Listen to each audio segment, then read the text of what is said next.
Hello, good morning, students. How are you all? I hope you are very well. My name is Akash Raghav. Welcome to YouTube channel Dr. Devendra Pal Saraswati Vidya मंदिर.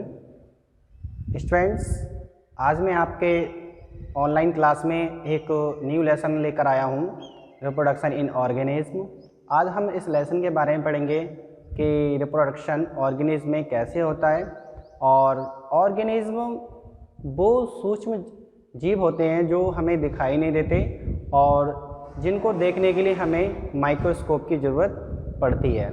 तो आज हम बात करेंगे सूक्ष्म जीवों में कि जनन कैसे होता है. स्टूडेंट देखिए, हम आज इस लेसन में कौन कौन से टॉपिक को डिस्कस करेंगे. स्टूडेंट्स देखिए, सबसे पहले इस अध्याय में स्टूडेंट जो हम टॉपिक डिस्कस करेंगे वो जीवों में जनन है और उसके अंतर्गत आता है जीवों जनन का उद्देश्य. और थर्ड नंबर पे स्टूडेंट्स आता है जनन की प्रमुख घटनाएं. और स्टूडेंट्स उसके बाद में जो टॉपिक अपना आता है हमारा सेकंड नंबर पे जनन की विधियां. और जनन की विधियों में स्टूडेंट्स आपके दो टॉपिक होते हैं, एक तो अलैंगिक जनन और एक कायिक जनन. तो अलैंगिक जनन में लाभ और हानि भी पढ़ेंगे स्टूडेंट्स और विशेषताएं भी पढ़ेंगे. और इसमें जो सेकंड नंबर पे जो कायिक जनन है वह दो टाइप का होता है, एक प्राकृतिक जनन और एक कृत्रिम जनन. स्टूडेंट्स इसके बाद में जो एक अगला टॉपिक है थर्ड नंबर पे सूक्ष्म प्रवर्धन पढ़ेंगे स्टूडेंट्स. और जो लास्ट में जो हमारा टॉपिक होगा वो लैंगिक जनन पढ़ेंगे स्टूडेंट्स. तो जैसा कि मैंने आपको इस अध्याय में बताया कि हमें इस लेसन के अंतर्गत हमें ये सारे टॉपिक हमें पढ़ने हैं और इन सभी टॉपिक की बहुत डीपली स्टडी करनी है. तो ये हमारा टॉपिक पूरा ये लेसन ऑर्गेनिज्म इन प्लांट पूरा ऑर्गेनिज्म इन रिप्रोडक्शन ऑर्गेनिज्म पूरा कंप्लीट होगा. जैसा कि स्टूडेंट हम बात करते हैं जैसे जीवों में जनन, हम पहले टॉपिक की बात करेंगे हम जीवों में जनन. देखिए स्टूडेंट्स,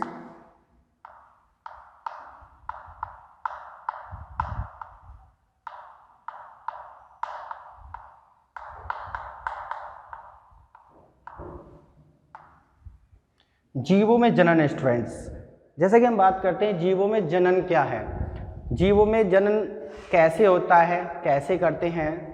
एक्चुअली स्टूडेंट्स आपने देखा होगा कि व्यक्ति जब इस लाइफ में आता है तो उसकी डेथ कंपलसरी होती है, क्योंकि नेचुरल प्राकृतिक एक रूल है, एक नियम है. जैसे कोई भी जीव आए या कोई भी एनिमल या कोई बर्ड, सबकी एक लाइफ स्पान दे रखा होता है ईश्वर ने या नेचर ने, जो भी है. तो वो अपनी लाइफ स्पान को पूरा कंप्लीट करके मृत्यु को प्राप्त हो जाता है. स्टूडेंट्स आपने देखा होगा कि हर कोई जीव मॉर्टल नहीं है और ना ही कोई अमर है, तो सबकी मृत्यु निश्चित होती है. और जैसे हम बात करें स्टूडेंट जीवों में जनन, तो ये अपनी जैसी क्षमता या अपनी जैसी जनन करके अपनी जैसी पीढ़ी बनाते हैं, पीढ़ी दर पीढ़ी, और जनन के द्वारा अपनी संख्या को बढ़ाते हैं. और जीव जो होते हैं वो सूक्ष्म होते हैं, जो दिखाई नहीं देते और जो ज़्यादातर तालाबों में देखने को आपको मिलेंगे, पानी में मिलेंगे, जिन्हें हम देख नहीं सकते. और उन्हें देखने के लिए आप क्या काम करेंगे, आप किसी ड्रॉप में तालाब का पानी लेंगे और वो स्लाइड पर रखेंगे, उसमें स्टेन करेंगे, आप सूक्ष्म दृष्टि में उसको देखेंगे तो आपको बहुत सारे सूक्ष्म जीव दिखाई देंगे. और वो सूक्ष्म जीव वाटर में ही अपना जनन करते हैं और अपनी संख्या को बढ़ाते हैं या अपनी पीढ़ी को बढ़ाते हैं. स्टूडेंट जब ये जनन इन जीवों में होता है तो इनमें जो जेनेटिक मटेरियल होता है स्टूडेंट्स वो एक पीढ़ी से दूसरी पीढ़ी में ट्रांसफ़र होता रहता है. तो उस पीढ़ी के द्वारा ये पता चलता है स्टूडेंट की जो पीढ़ी में जो उनके पेरेंट्स हैं, उनके पेरेंट्स से जो इसमें जेनेटिक मटेरियल जो ट्रांसफ़र हुए हैं इनके बच्चों में, तो उससे ही पता चलता है कि जो इनके लक्षण होंगे वो अपने पेरेंट जैसे बिल्कुल कंप्लीटली होंगे. तो हमने बात की है कि स्टूडेंट जीवों में जनन बताया कि जीवों में जनन क्या है. जीवों में जनन ये है कि जो भी ये आपस में मिलकर जनन करेंगे तो ये अपनी पीढ़ी को बढ़ाएंगे या अपने जैसी स्पीसीज को बनाए रखेंगे या अपने अस्तित्व को बनाए रखेंगे.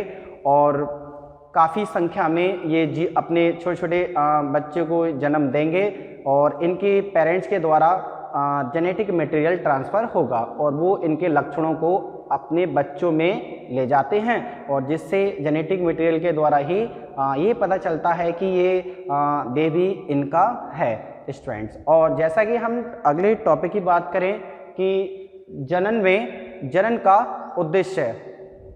उद्देश्य सेकंड टॉपिक की बात जैसा कि स्टूडेंट मैंने आपको बताया कि जनन का उद्देश्य जो हमारा सेकंड नंबर है, जीवों में जनन, हम बात करते हैं।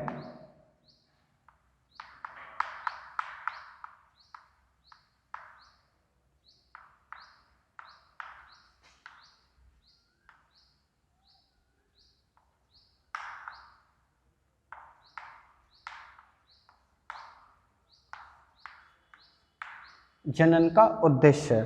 स्टूडेंट, जनन का उद्देश्य क्या है?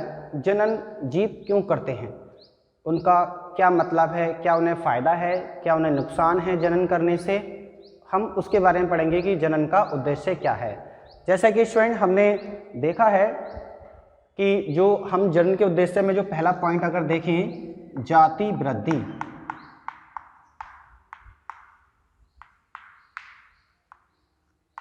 सबसे पहला पॉइंट हमारा जाति वृद्धि। अगर स्टूडेंट्स, अगर ये जीव अगर जनन करते हैं तो जो इनकी जाति है उसमें क्या होती है स्टूडेंट? वृद्धि होती है, उसमें वृद्धि होगी। जब ये जनन करेंगे तो उस जाति में वृद्धि होगी। सपोज कीजिए कोई एक जाति है और उसके 5 सदस्य हैं, अगर वो पांचों सदस्य अगर जनन करेंगे तो क्या होगा? वो जाति, उनकी स्पीसीज क्या होगी? डेवलप होगी, तो उनकी जाति में वृद्धि होगी। तो जो हमारा पहला पॉइंट है जनन का उद्देश्य वो क्या होगा? जनन वो इसलिए करेंगे क्योंकि अपनी जाति को बढ़ाने के लिए या अपनी जाति की वृद्धि करने के लिए पढ़ेंगे स्टूडेंट्स। और स्टूडेंट जो सेकंड टॉपिक है आपका, इसमें जो सेकंड पॉइंट है वो क्या है? पॉपुलेशन।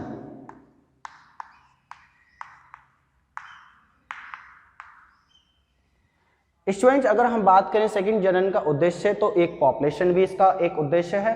तो अगर देखा जाए स्टूडेंट की जनन का उद्देश्य पॉपुलेशन, अगर ये लोग जनन करते हैं जीव, तो क्या बढ़ती है? तालाबों में इनकी जनसंख्या बढ़ती है, पॉपुलेशन बढ़ती है और बहुत ही ज़्यादा वृद्धि हो जाती है। जाति में वृद्धि तो होती है स्टूडेंट्स, और क्या होगा? पूरे तालाब में या किसी भी वाटर में इनकी क्या होगी?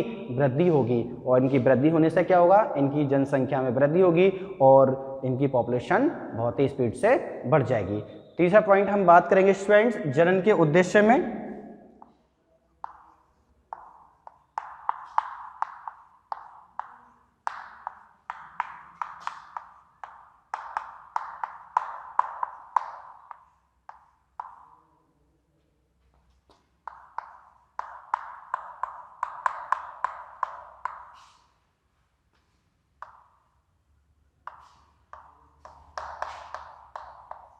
तीसरा पॉइंट है स्टूडेंट्स जनन का उद्देश्य के जाति निरंतरता का बना रहना। स्टूडेंट, अगर हम बात करें कि भाई जनन का उद्देश्य, मैंने आपको जाति वृद्धि बताया कि इनकी अगर जनन करेंगे तो क्या होगा? इनकी जाति में वृद्धि होगी। अगर ये जनन करते हैं तो पॉपुलेशन भी बढ़ती है वाटर में। और स्टूडेंट जाति का निरंतरता का बना रहना, अगर ये स्टूडेंट अगर ये रिप्रोडक्शन करते हैं अगर जीव, तो इनकी जाति बनी रहती है, पीढ़ी दर पीढ़ी इनकी जाति बनी रहेगी। सपोज कि जैसे अमीबा है, पैरामीशियम है, अगर अमीबा है तो अमीबा अपनी जाति को बनाए रखेगा, जनन करेगा तो पॉपुलेशन भी बढ़ेगी और इनकी जाति में वृद्धि भी होगी और इनकी जाति बनी रहेगी स्टूडेंट्स।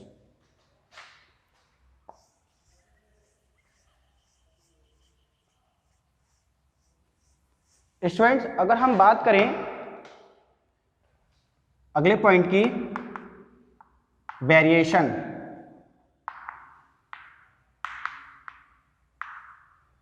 अगला पॉइंट है स्टूडेंट जनन का उद्देश्य का वेरिएशन। अगर ये जनन करते हैं स्टूडेंट्स तो अलग अलग स्पीसीज होती है वाटर में, अगर ये जनन करेंगे तो सबकी स्पीसीज में क्या होगा? वेरिएशंस होंगे, सब में क्या होंगी? विभिन्नताएं होंगी। सभी स्पीसीज सेम नहीं होंगी क्योंकि इनके जेनेटिक मटेरियल सेम नहीं होते हैं। इसी कारण से इन सभी जातियों में क्या होगा स्टूडेंट? वेरिएशन पाया जाएगा और इसी के अनुसार हम पहचान लेते हैं कि ये अमीबा की जाति है और ये पैरामीशियम है, ये यूग्लिना है। तो इन जातियों के द्वारा हम पहचान लेते हैं और वेरिएशंस उत्पन्न होते हैं स्टूडेंट्स। जैसा कि स्टूडेंट अभी मैंने आपको जनन का उद्देश्य पढ़ाया और जो हमारा जो टॉपिक है जनन की प्रमुख घटनाएं, हम जनन की प्रमुख घटनाओं की बात करेंगे स्टूडेंट्स।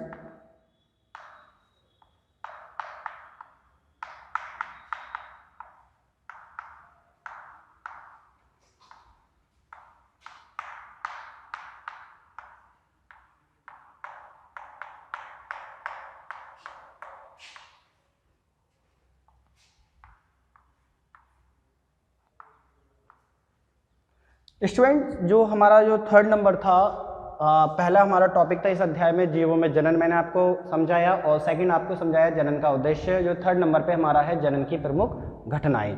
तो हम जनन की प्रमुख घटनाओं की बात करते हैं स्टूडेंट। जनन की प्रमुख घटनाएं जो होती हैं स्टूडेंट, जो इसमें जब जनन किया जाता है तो इसमें सबसे पहले क्या होता है, डीएनए का डुप्लीकेशन होता है। डीएनए का क्या होगा स्टूडेंट, डुप्लीकेशन।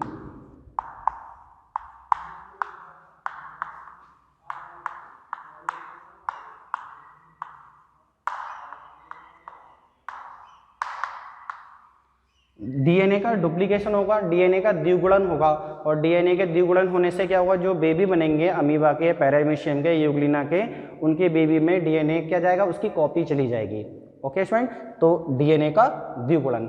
इसी प्रकार से आरएनए, आरएनए भी अपना डुप्लीकेशन करेगा तो वो भी कॉपी अपनी बन के अगली पीढ़ी में चली जाएगी। और अगर हम बात करें स्टूडेंट सेल, सेल में भी डिवीजन होता है। सेकंड पॉइंट की सेल डिवीजन,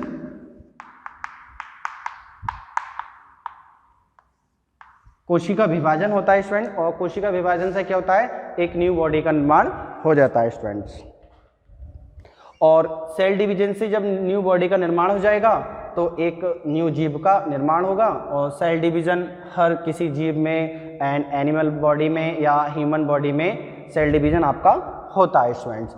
और अगर हम बात करें कि जनन की प्रमुख घटनाएं, जो थर्ड पॉइंट होगा स्टूडेंट, थर्ड पॉइंट में क्या होगा स्टूडेंट, जब ये जनन होता है तो डीएनए का डुप्लीकेशन तो होता है और सेल डिवीजन भी होता है। और स्टूडेंट जो इसमें कैरेक्टर्स होती हैं, जो कैरेक्टर्स होते हैं स्टूडेंट्स, वो जेनेटिक मटेरियल के द्वारा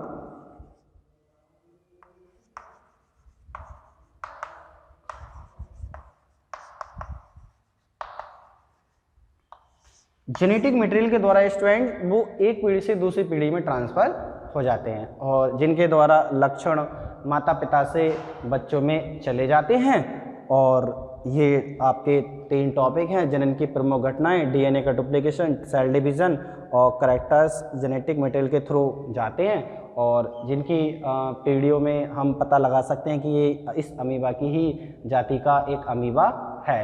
और इसी प्रकार से अगले टॉपिक की बात करते हैं। जैसे कि स्टूडेंट्स मैं आपको जो अगला टॉपिक बताऊंगा कि इसमें अलैंगिक जनन।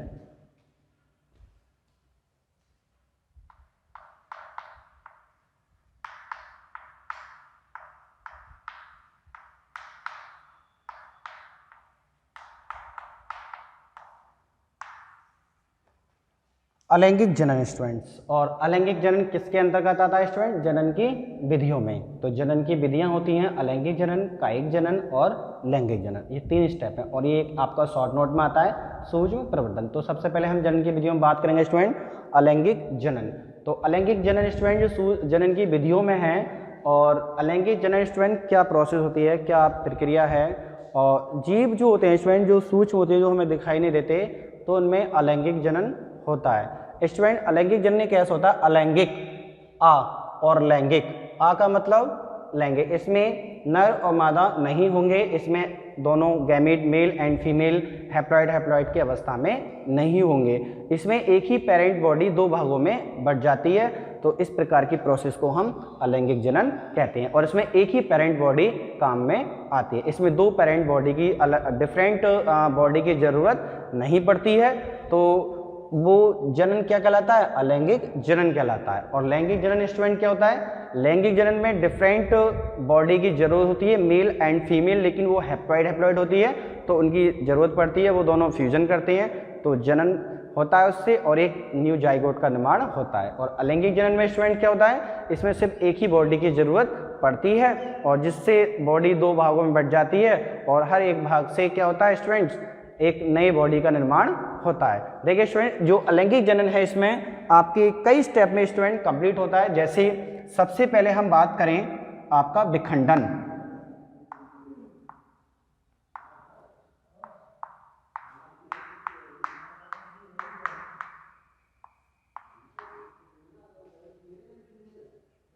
विखंडन, तो विखंडन स्टूडेंट्स आपका जो विखंडन है कि कोई भाग दो भागों में टूट जाए तो हर एक बॉडी से, हर एक पार्ट से एक नई बॉडी का निर्माण हो जाए, तीन भागों में टूट जाए तो तीन भाग टूटेंगे तो हर एक भाग से एक नए बॉडी का निर्माण हो जाए। तो विखंडन स्टूडेंट्स आपके तीन प्रकार के होते हैं स्टूडेंट। जैसे कि हम बात करें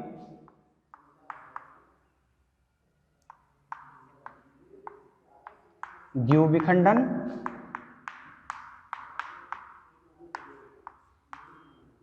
और स्टूडेंट एक होता है आपका बहुविखंडन,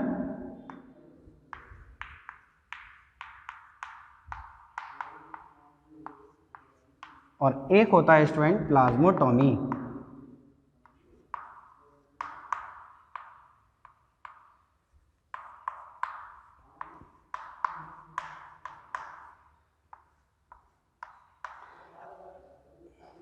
प्लाज्मोटॉमी।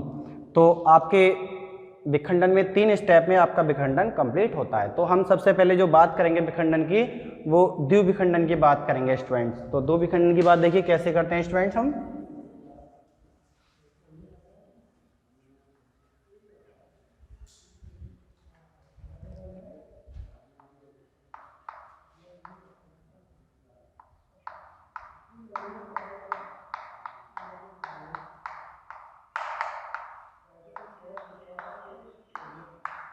द्विविखंडन, तो द्विविखंडन में एग्जाम्पल में आप देख सकते हैं स्टूडेंट्स अमीबा,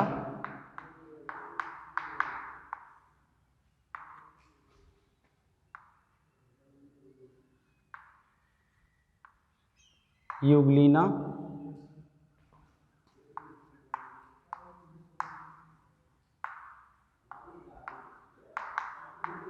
पैरामीशियम। तो हम इन एग्जाम्पल को देखकर स्टूडेंट आपको द्विविखंडन की प्रक्रिया हम आपको समझा सकते हैं स्टूडेंट। देखिए जैसा कि हम बात करें स्टूडेंट, सबसे पहले हम बात करेंगे अमीबा में। अमीबा में आपको द्विविखंडन दिखाएंगे कैसे होता है स्टूडेंट्स अमीबा की बॉडी में।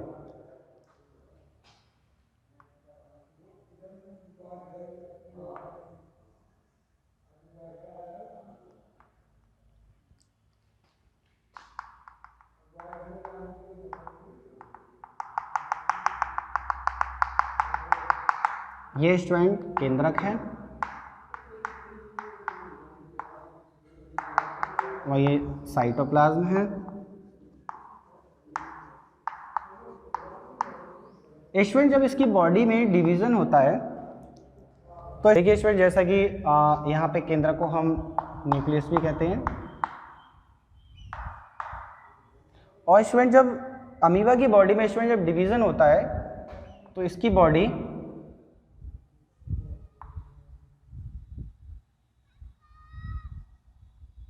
स्टूडेंट डिवीजन करने लगती है और न्यूक्लियस आपका टू पार्ट में डिवाइड होने लगता है।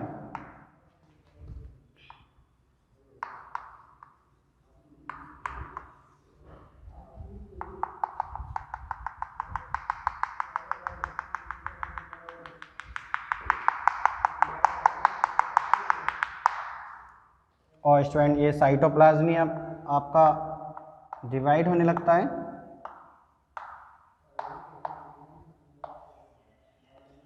स्टूडेंट जब इसकी बॉडी में फिर डिवीजन होता है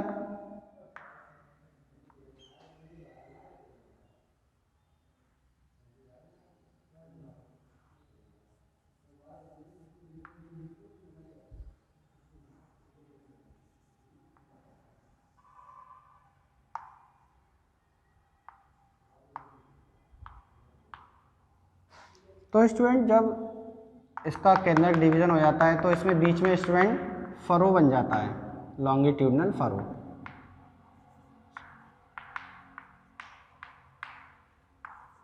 फरो बन जाता है स्टूडेंट और ये दो पार्ट में डिवाइड होने लगते हैं स्टूडेंट। इसमें फिर क्या होता है स्टूडेंट, अगली बार में जब डिवीजन होता है तो स्टूडेंट ये यहाँ से बाउंडेशन टूट जाती है और दो डॉटर अमीबा का निर्माण आपका हो जाता है।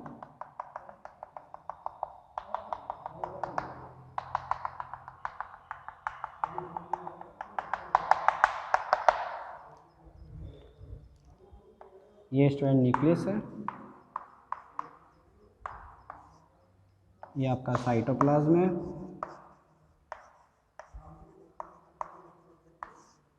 और ये दोनों स्टूडेंट डॉटर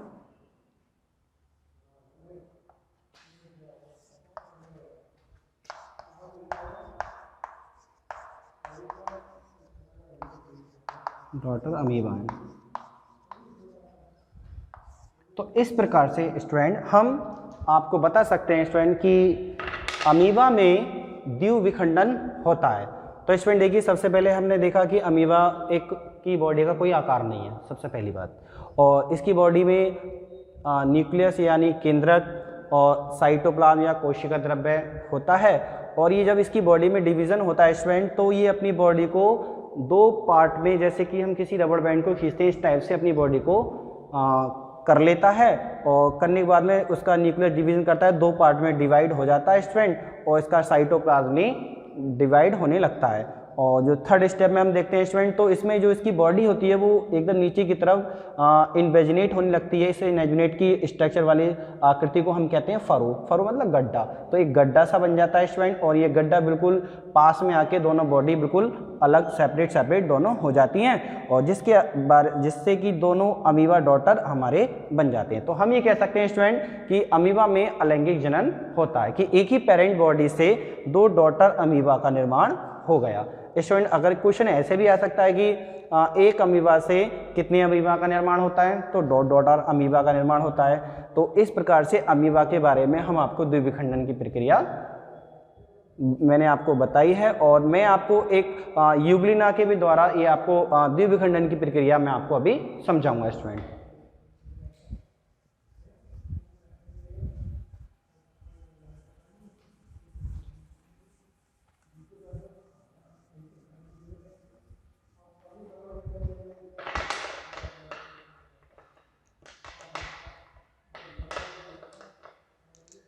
देखिए स्टूडेंट, और सेकेंड स्टेप में आपको एग्जाम्पल में मैं आपको यूग्लिना के बारे में बता रहा हूँ, यूग्लिना कैसे करता है द्विविखंडन।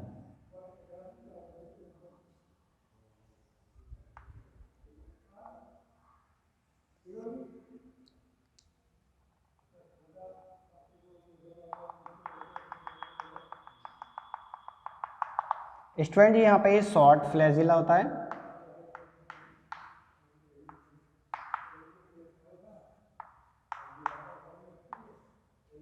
और ये फ्लैजिलम होता है।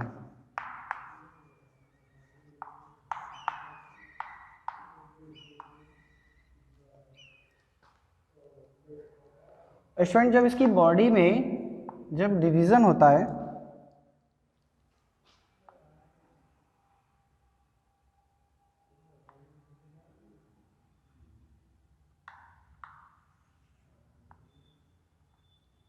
तो स्टूडेंट अपनी बॉडी को टू पार्ट में डिवाइड कर लेता है। यहाँ पर भी इन्वेजिनेट हो जाता है स्टूडेंट, या हम इसको फरो भी कह सकते हैं।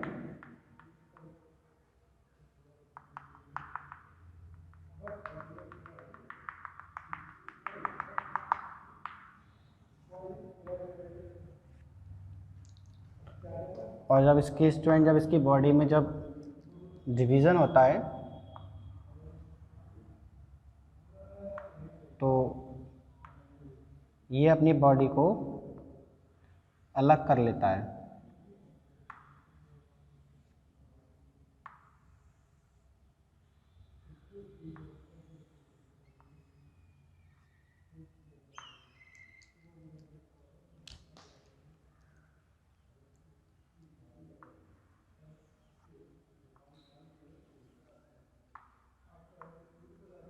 और इसमें एक फ्लैजिलम और यहाँ पर भी फ्लैजिलम,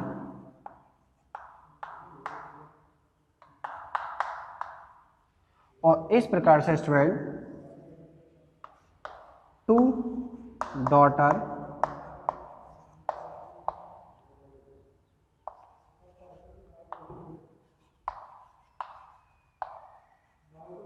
यूग्लिना का निर्माण होता है।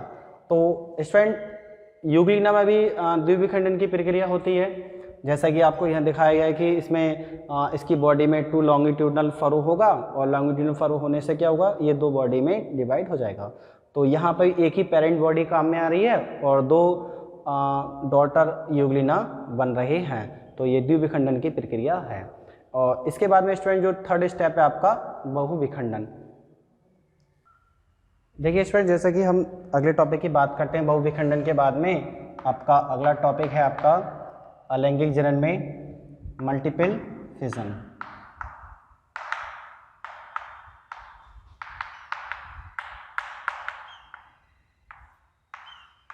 Multiple fission student, multiple fission क्या होता है स्टूडेंट्स? मल्टीपल फिजन स्टूडेंट ये होता है कि एक ही बॉडी में डिवीज़न बहुत सारे हो जाएं और बहुत सारे डिवीज़न होने से वह बॉडी फट जाए तो बहुत सारे अमीबा या प्लाज्मोडियम का निर्माण हो जाए। जैसे मलेरिया जो पैरासाइट होता है प्लाज्मोडियम बाइवैक्स, उसकी बात कर रहा हूँ मैं।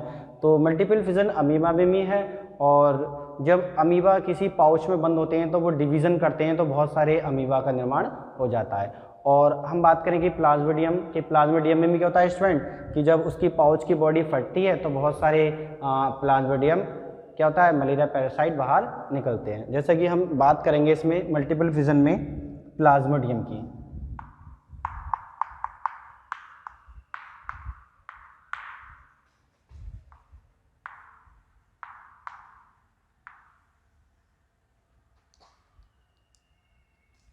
इंग्लिश में, हिंदी में इसमें लिखता हूँ मलेरिया पैरासाइट।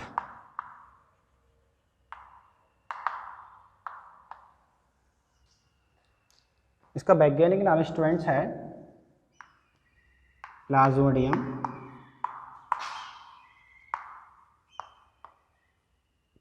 वाइवैक्स। यही स्टूडेंट्स आपकी बॉडी में, ह्यूमन बॉडी में ये मलेरिया रोग करता है और इसी की बॉडी में हम देखते हैं कि मल्टीपल फिजन पाया जाता है स्टूडेंट। जैसा कि हम बात करेंगे यहाँ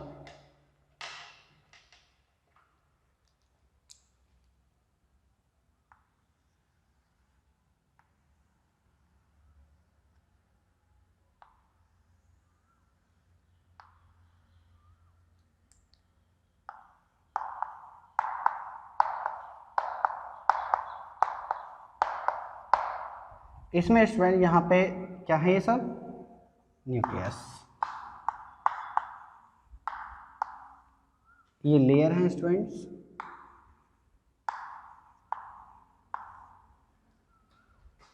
जब इसकी बॉडी में डिवीजन होगा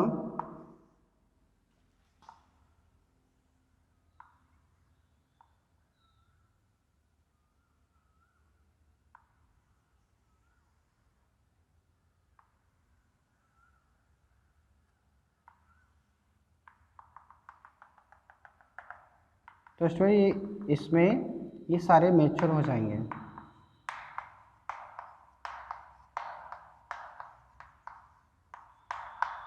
और स्टूडेंट इन मैच्योर अवस्था को हम मीरोजोइट कहते हैं।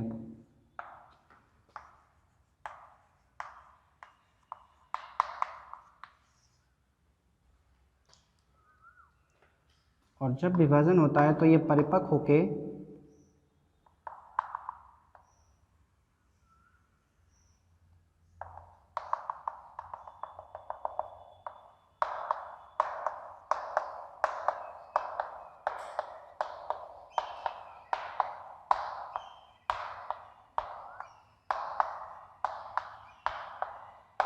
बाहर की तरफ रिलीज हो जाते हैं।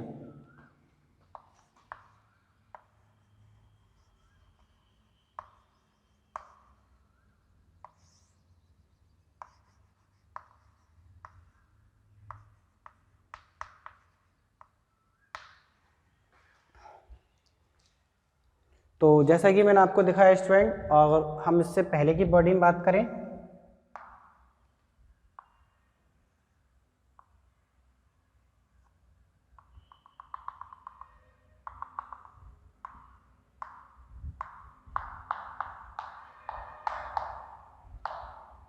तो यहाँ पे एक न्यूक्लियस होगा और ये न्यूक्लियस डिवीजन करके बहुत सारे न्यूक्लियस बना लेगा। और जब ये न्यूक्लियस क्या होगा, जब ये पकेंगे तो इस अवस्था को हम मीरोजोइट कहते हैं और ये लेयर कमज़ोर पड़ जाती हैं तो ये बाहर रिलीज हो जाते हैं। तो एक केंद्रक से बहुत सारे प्लाज्मोडियम का निर्माण हो जाता है। ये ऐसा मल्टीपल फिशन ये प्लाज्मोडियम में हमें देखने को मिलता है। तो ये हमारी ब्लड सेल में कम्प्लीटली अपना डिवीज़न करता है, बहुत सारे प्लाज्मोडियम बाईपैक्स हो जाता है, जिसकी वजह से हमें मलेरिया रोग हो जाता है स्टूडेंट। और इसके बाद स्टूडेंट हम बात करते हैं प्लाज्मोटॉमी। जैसा कि स्टूडेंट जो आपका जो थर्ड टॉपिक है आपका प्लाज्मोटॉमी।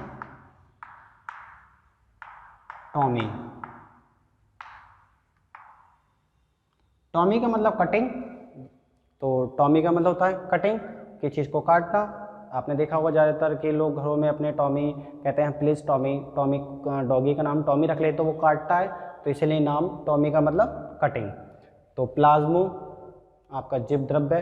तो स्टूडेंट प्लाज्मोटॉमी क्या प्रोसेस? प्लाज्मोटॉमी स्टूडेंट वो प्रोसेस है कि जिसकी मानो सपोज किसी की बॉडी में कि केंद्रक है और केंद्रक विभाजन करे और बहुत सारे न्यूक्लियस का निर्माण हो जाए, बहुत सारे न्यूक्लियस का निर्माण हो जाए, लेकिन सेल डिवीज़न ना हो, तो प्रोसेस क्या कहलाती है? प्लाज्मोटॉमी। एक बार और सुनिए स्टूडेंट, जैसा कि किसी की बॉडी में सपोज कि कोई जीव है, कोई ऑर्गेनिज्म है, जैसे ओपेलाइना, इसमें एग्जाम्पल हम ओपेलाइना का दे सकते हैं स्टूडेंट्स, पॉलीमैक्स का दे सकते हैं।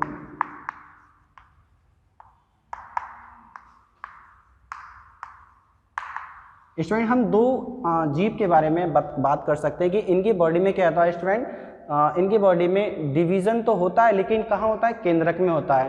तो मान सपोज कीजिए अगर केंद्रक में विभाजन हो रहा है तो बहुत सारे केंद्रक तो बन जाएंगे, लेकिन सेल डिवीज़न नहीं होगा।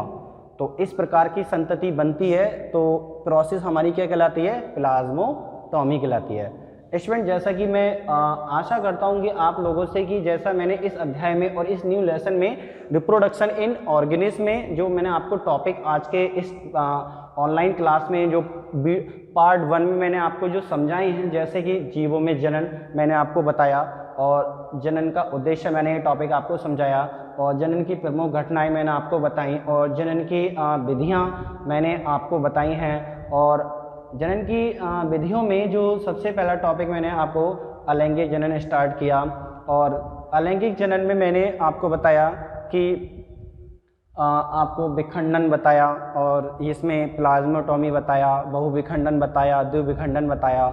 ये टॉपिक मैंने आपको समझाए कि मैं आपको से आशा करता हूँ स्टूडेंट कि सारे टॉपिक आपको समझ में आए होंगे।